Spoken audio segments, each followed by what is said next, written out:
Masala omelette is our go-to breakfast because we love eggs for breakfast and they're super easy to make and customize too. Plus the Desi flavors in this one make it a real treat. So try it if you haven't already. Here's how to make it. I usually do 2 eggs at a time, and to it I first add the spices. A quarter teaspoon each of salt, chili, garam masala and coriander powder, and about 1/8 teaspoon each of cumin and turmeric powder. And then I beat the eggs to also mix in the spice powders. This is my go-to spice blend. You can of course adapt it to your preferences. Then I add in the chopped veggies, and here I've added about a tablespoon each of chopped onion and capsicum and about 2 tablespoons of chopped tomatoes. And then this is optional, but I always also add half of a chopped green chili and also some fresh chopped coriander leaves. And of course with veggies, go with whatever you prefer.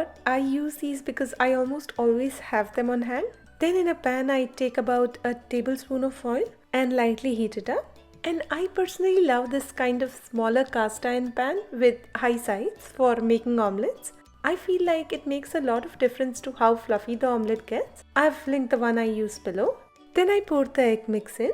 And this is not something that I do every time, but on the days that I want to treat myself, I add some shredded mozzarella cheese in too, but it's totally optional. However, if you are adding it, it's best to add it right away while the egg is still not cooked through. Then I just cover and cook for a few minutes. Covering it with a lid helps to cook the eggs faster and also makes it a little more fluffier. In a couple of minutes, I test to see if the sides are firming up.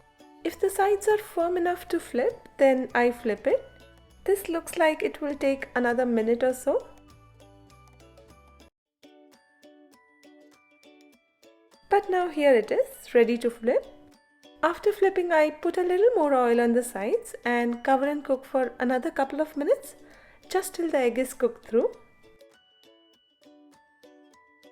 And done! Masala omelette is ready to serve.